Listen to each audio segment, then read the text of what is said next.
Fala galera, eu sou o Rodrigo do Burger TV e tô aqui hoje com o Elvis Santana do A La Carne. E aí, Elvis? Tudo bom, cara? Beleza? Joia? Tudo certo? Maravilha. Especialista em dry age.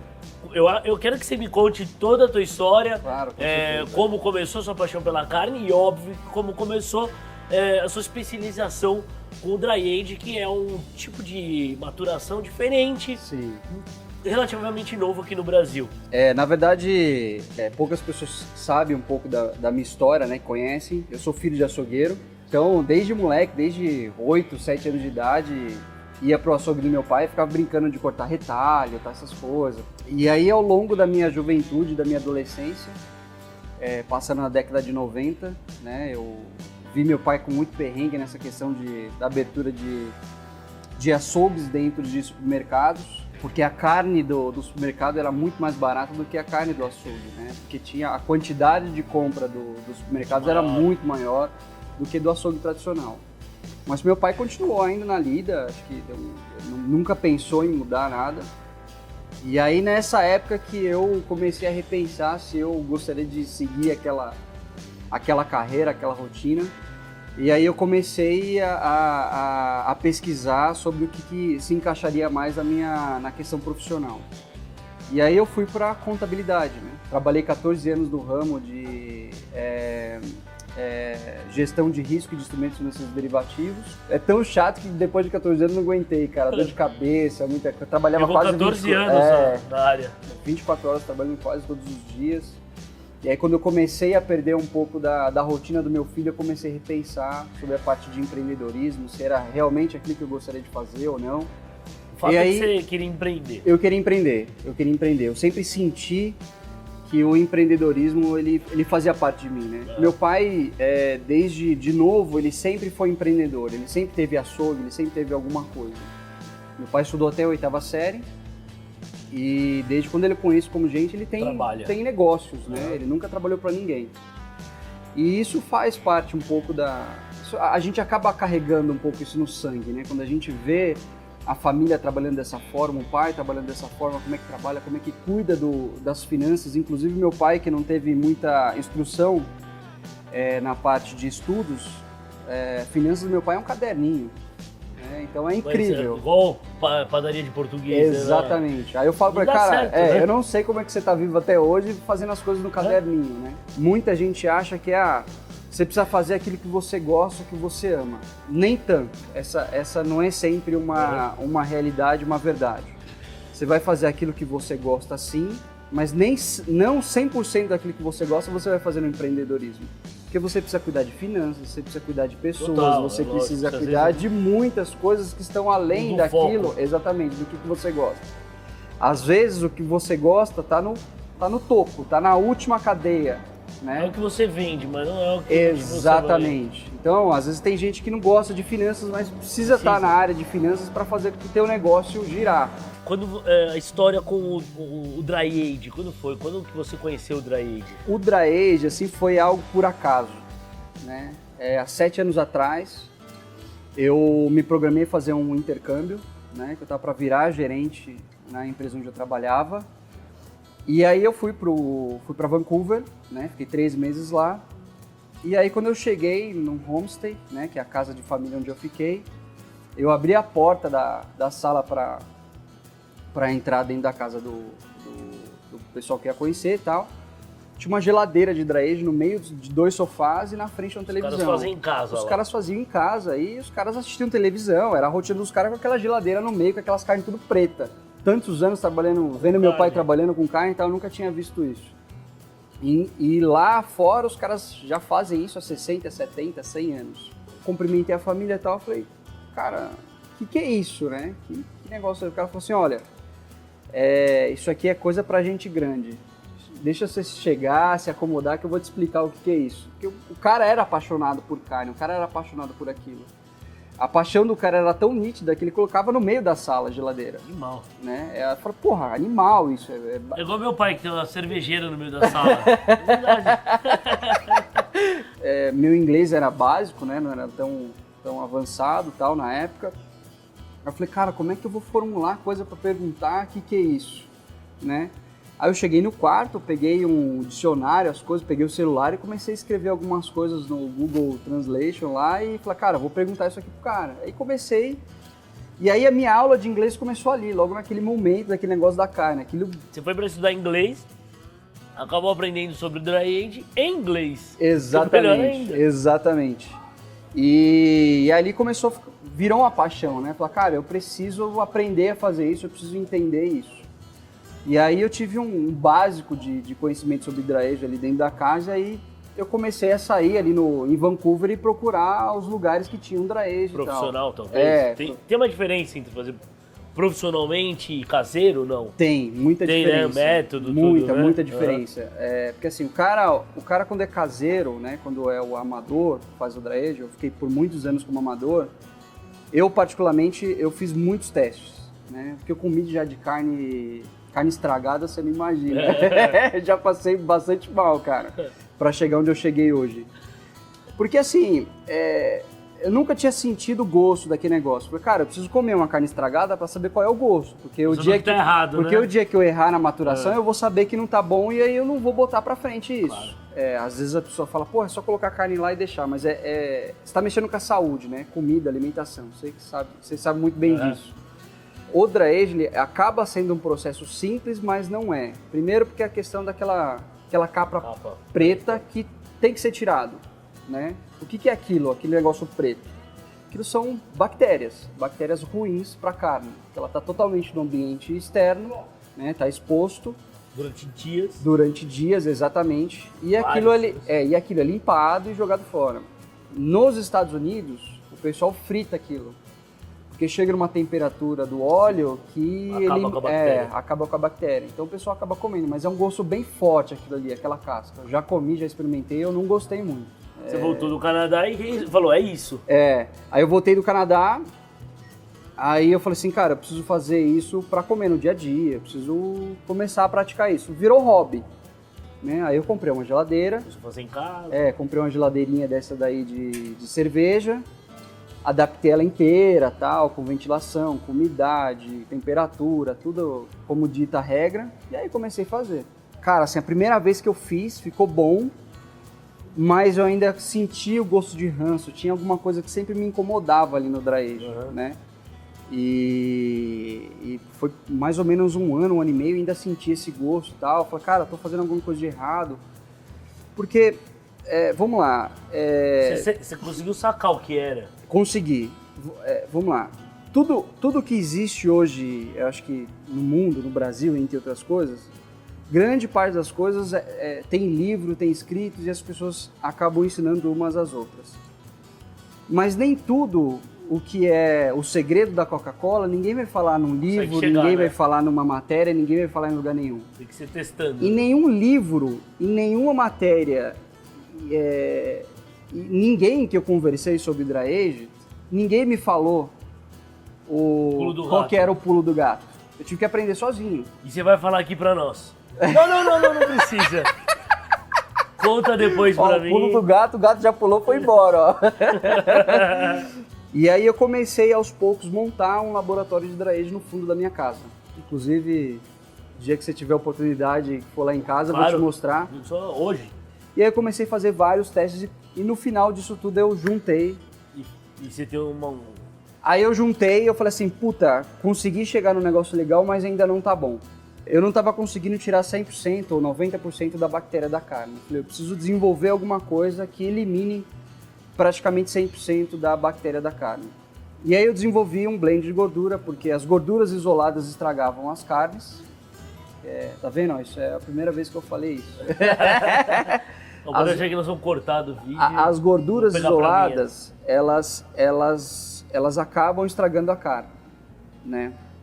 Então eu desenvolvi um blend totalmente natural, sem conservante, sem nada, onde eu coloco no Dry Age, né? E esse blend, por que eu desenvolvi esse blend?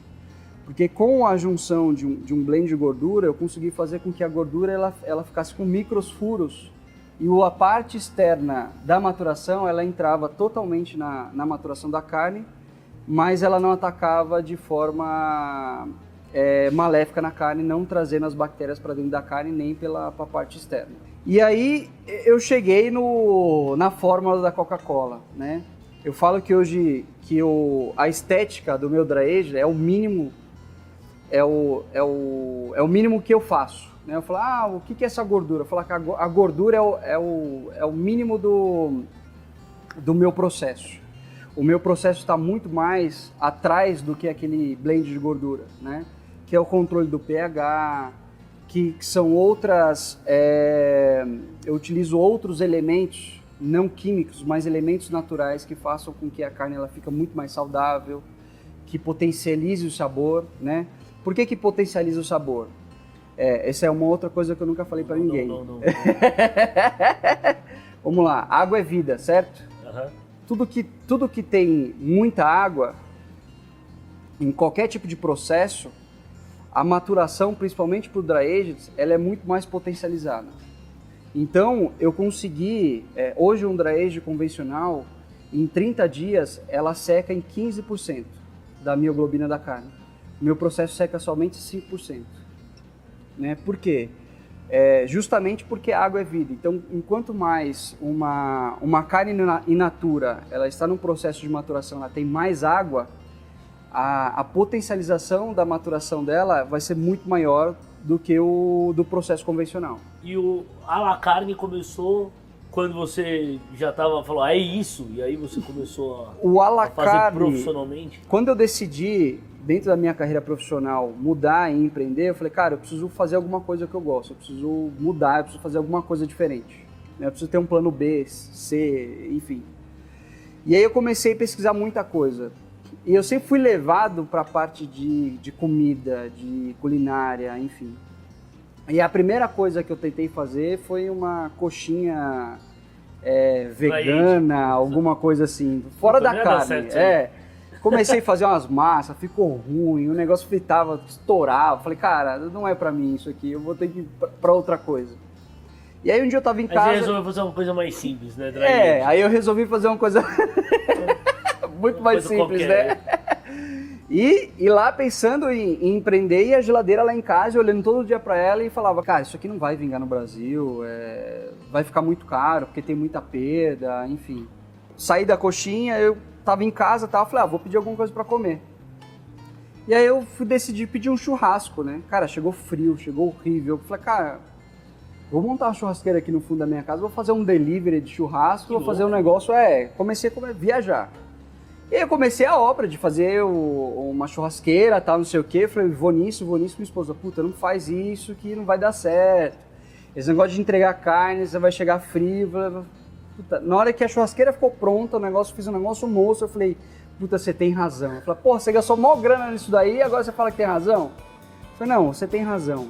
Aí, de repente, eu olhei pro lado, a geladeira tava lá, eu falei, puta, esse negócio, toda vez que eu bato o olho nisso, eu falei, cara, vou investir nisso, eu vou correr atrás. E aí foi que eu comecei a querer investir, conhecer mais, falar, cara, vou mais pra frente. Aí o Debet já tava no mercado, falei, cara, o Debet tá aí. Bom, aí é também um incentivo até, né? Ele puta, cara, tira o chapéu pra ele, porque o trabalho que ele fez da parte de marketing, de mostrar isso pras pessoas, tal, isso foi sensacional. Né? Exatamente. E aí eu comecei a mudar essa fórmula da receita, consegui chegar num conceito legal de dry aged, né? E aí eu consegui patentear. Então eu sou o único no mundo que existe uma patente de dry aged registrada. Eu demorei um ano e meio para patentear. Eu tive 40 páginas de pesquisas que eu tive que mandar para um engenheiro do INPI. Eu contratei um engenheiro do INPI para me ajudar nisso. E aí eu tive que mostrar que realmente era uma inovação e que isso melhorava o processo de maturação mundialmente. E eu consegui provar que realmente esse processo ele é totalmente saudável, que ele era uma inovação e que ele era um dry aged, né? Então o meu dry aged ele não tem um ranço, ele não tem aquela sensação de podre, dessas coisas, que era o que sempre me incomodou, né? Além de tirar essa questão do ranço, eu consegui transformar um produto muito mais saudável. Agora você vende as suas carnes dry aged em alguns lugares, no feed eu sei que vende. Hoje eu vendo. Também? Hoje eu vendo somente feed. né? Só pelo feed. Por que eu decidi, por enquanto... Feed é uma casa de carne. Exatamente, é uma casa de carne São Paulo, hoje. Isso. Maravilhosa, né? Poucas pessoas conhecem a história do feed. Eles também não investiram muito no começo dessa questão de falar um pouco da história. E aí, quando eles souberam da minha história, souberam do meu storytelling referente ao processo de dry aging, eu falei, cara, você faz total sentido você estar aqui. Eu sei que você está começando agora, não sei o que, a gente quer fazer uma parceria, vem para cá e vambora, né? Hoje no Brasil o dry aging ele não tem legislação, né? E a gente fica à mercê da vigilância sanitária. Então, se a vigilância sanitária chegar no seu estabelecimento, tiver o dry aging, resolver querer tirar, e, enfim, não tem legislação e vai depender muito do fiscal. Exatamente.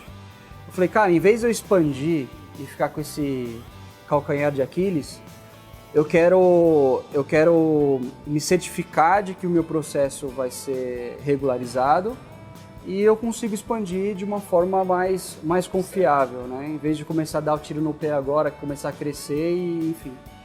E aí o que eu fiz? Eu entrei junto, contratei um veterinário, né? Trouxe a legislação da França para o Brasil, mudei toda a parte microbiológica do dry aging, porque tem uma questão de pH, entre outras coisas que muda muito do dry aging que é feito lá fora. Fiz uma tese científica referente ao processo de dry aging. Hoje eu tenho uma fábrica de dry aging, já está quase pronta. Meu CIF, graças a Deus, saiu semana passada. E aí a parte de legislação já está em Brasília já. Logo entra em vigor aí a gente começar a industrializar esse processo. Porque nada mais esse processo é um processo industrial, né? Qual é o carro-chefe que eu vou experimentar hoje? É um Porterhouse Dry Aged de 30 dias, maturação de 30 dias. Sensacional. Então lá eu vou te perguntar a diferença do Porterhouse pro T-Bone, pro Bisteca Fiorentina. Vamos lá? Bora! Vrum! Que da hora! Colocamos uma frigideira de ferro. Por que na frigideira e não direto na grelha? Assim, o dry aged, como ele tem um gosto mais apurado, ele fica muito mais saboroso caramelizar ele na chapa do que... Mas ele pega a superfície toda. Exatamente, exatamente. E acaba pegando a gordura da carne que é maturada também, ela acaba pegando o sabor na carne também. Bacana, mas quem quiser fazer na churrasqueira... Dá pra fazer grelha, também, tranquilo, com certeza. Vamos lá? Vamos lá. Vamos colocar pra chorar? Vamos lá. Ei. Esse som aí já... Quem não tá com fome já ficou, com certeza. Vamos deixar ele caramelizar um pouquinho aí. Quanto tempo mais ou menos de... Pela altura da carne, acho que uns 5, 6 minutinhos de um lado, depois do outro. Qual que é a diferença do Porterhouse pro T-Bone? O T-Bone... E por que às vezes chamam de bisteca fiorentina? A bisteca fiorentina, ele é um corte que veio da Itália, né? Que é o Dario, né? Que é um açougueiro muito conhecido lá na Itália. E aí ele colocou esse nome como bisteca fiorentina, né? Ele é um cara bastante teatral, tal, na hora que ele fala de carne e tal. Já vi, já. O cara fala alto, italiano e tal, ele deu esse nome como bisteca fiorentina. E aí a diferença do Porterhouse pro T-Bone nada mais é do que tem essa parte aqui da carne de cima, que ela tem a alcatra, que a parte do osso ele está totalmente exposta, né, na parte da maturação. Uhum. Então ele intensifica um pouco o sabor e também o cheiro. Se você chegar ali um pouquinho perto, você vai... Sentindo aqui, né? Qual corte de carne que é ideal para fazer um dry age? Qualquer corte do animal ele pode ser feito, o dry age. O único problema, né, que o dry age convencional ele perde muito. Então, para as carnes que não tem capa de gordura e não tem osso, você acaba perdendo praticamente 80% da carne. Então, por exemplo, um filé mignon inteiro maturado, você perde o filé mignon. Você só fica só o miolinho, né? Então 80% você perde praticamente aí na maturação. Também, Fraldinha também, exatamente. Quando lançar a fábrica, eu vou ser o primeiro a lançar 100% hambúrguer dry aged. Então não vai ser só a gordura. Porque normalmente é um blend, né? Uma das partes é dry aged, né? Ou gordura, né? Hoje só a gordura é o dry aged e o restante da carne é in natura. O sal... Finalzinho. Só no final. Mas é bom até vocês experimentarem sem sal, pra você ver o gosto da carne. Depois você coloca um salzinho. É importante que se diga que a primeira vez que a gente grava um carro-chefe sem ser um sanduíche. Normalmente a gente faz hambúrguer no carro-chefe. Já fizemos com o Netão do Bom Bife. Legal. Fizemos um sanduíche, mas com chouriço e wagyu. Agora, só carne experimentar merece, né? Porque acho que talvez colocar um porterhouse desse, dry age, fatiar e colocar dentro do pão, a gente já ia perder alguma coisa, né? Algum sabor. Colocar queijo, maionese, aí já não ia ficar ruim. Com certeza não ia ficar ruim. Mas eu quero sentir o sabor dele, tanto que nem sal nós vamos colocar. Legal. Deu uma caramelizada, ficou bem bonito. Aquele lance de colocar um T-bone ou porterhouse em pé, O meio da carne, geralmente, ele fica cru. Se você não põe ele em pé. Por quê? o calor de baixo. Exatamente. O calor do osso, ele vai passando por dentro da carne e vai deixando ele ao ponto. Dá uma descansada na carne depois que tira da embalagem. Aí depois que grelha, também descansa um pouquinho antes de servir. A da embalagem é sempre bom você manter próximo da temperatura do fogo, da grelha. Já deixa ela... Por exemplo... Não é bom pôr gelada a carne. Não é bom pôr gelado, exatamente. Deixa ele aqui e tal, põe aqui um pouquinho, deixa uns 2, 3 minutinhos, depois você põe ele na churrasqueira. Boa. Aí depois descansa. Dá uma fritadinha na gordura, né, que é sempre bom. 5 minutinhos de cada lado e mais uns 2 minutinhos com só a para parte do esquentar osso. o osso, Legal. E ela realmente vai soltar. O filé mignon, se bobear, daqui a pouco ele cai pra cá.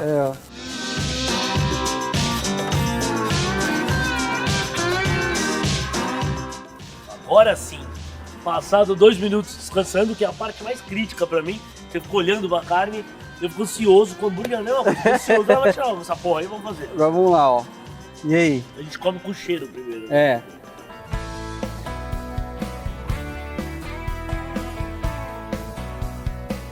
Bom, por indicação sua, nós vamos começar pelo contra, né? Vamos começar pelo Sem contra. sal. Sem sal. Vamos fazer o seguinte. Meio, pontas e depois vai pro... Vou começar por aqui então? Isso. Vou pegar esse pedaço? Pode. O dry age, como você falou, tem um sabor bem diferente mesmo, né? Bem característico, né? Uhum. Você vê que ele não fica o ranço, né? Nada. Agora vai pelas pontas. Aí pode ir o de baixo, de cima. Tanto faz. Tanto faz. Pra mim tem diferença de sabor. Pouco, mas tem. Sim. Eu consegui, no dry age, dar 3 tons de sabor e suavidade no dry age. Então o meio mais suavezinho, as pontas um pouquinho mais forte e o filé mignon ele dá aquela explosão. Ó, você tá convidado a comprar carne no feed, comprar o dry age do Elvis. Antes disso nós vamos experimentar aqui diversos tipos de... Diversos não, que é 2 tipos de ketchup diferentes, 2 tipos de mostarda diferentes da Mustacho. Então o Genesi veio aqui e vai trazer uma sensacional porção de batata, ketchup e mostarda pra gente chuchar a batatinha. Bom dia, gente. Tudo bem? Tudo jóia. Bom dia pra vocês também. Aqui eu sou meu nome Genesi, eu sou sócio da Mustacho. Aliás, belo bigode de vocês. Eu deixei de propósito hoje. Eu sou da Mustacho, a gente é uma empresa de molhos. O nosso conceito é, se você fosse fazer um ketchup, uma mostarda, qualquer tipo de molho na sua casa, como você faria? Você faria com os melhores ingredientes, a melhor qualidade, o melhor tudo que você tem. A partir disso, nós temos 2 ketchups e 2 mostardas. A gente tem o ketchup original e o ketchup spice, que é apimentado e defumado. No nosso ketchup a gente usa 70% de tomate, é muito mais tomate do que um ketchup normal. E tem as nossas mostardas, a gente tem a nossa mostarda original, amarela, e a Honey Dijon. A amarela, ela é aquela tradicional, mas não é aguada, não é aquela coisa sem graça. E a Honey Dijon é uma mostarda suave à base de mel, limão e alecrim. É essa aqui, né? É essa mesmo. Eu vou na vermelhinha aqui, ó. Vamos lá. Boa, hein? Muito boa essa mostarda aqui. Cara, como eu já tinha te falado, Nossa, muito boa. é o melhor ketchup que já comi na vida. Muito obrigado. Muito bom, velho. Mas não me surpreende. Deixa eu ver. Cara, sensacional. E sensacional mesmo, muito bom esse ketchup, viu? Muito obrigado. Viu? Agora a mostarda, achei incrível. Gosto muito de mostarda Dijon, essa daí tá muito boa. É mostarda Dijon com o quê? É um blend de mostarda amarela e mostarda escura com mel, limão e alecrim. É um produto bem diferenciado do que tem no mercado. Você não encontra isso no mercado hoje em dia. É um produto específico nosso mesmo. Muito bom, Jerici, valeu, obrigado, hein? Beleza, valeu, Rodrigo. Valeu, Sim, sim, obrigado, cara. Valeu mesmo. Vamos continuar comendo a batata aqui. Beleza, com eu vou ketchup roubar e aqui um mostarda. pedacinho só. Fica à Valeu. vontade. Boa. Elvis, muito bom. Vamos colocar um pouquinho de sal e continuar comendo? Bora, vamos lá. É importante que seja o flor de sal, ou pode ser sal grosso, sal fino. Ele pode tanto ser, faz. é que a flor de sal, vamos lá. A flor de sal, ela é preparada para carnes grelhadas, né? Então, tá vendo aqui, ó? Ela é mais fininha do que o sal grosso convencional. E mais e grosso ela- que o sal fino. E ele acaba pegando muito melhor na carne. Então ele absorve muito melhor o sal na carne. Sem contar que o trabalho artesanal todinho do sal de flor é sensacional, né, cara? muito bom. É incrível. E galera que quer experimentar esse dry age, O Dry Age hoje está no feed, né, na rua Mário Ferraz, 547.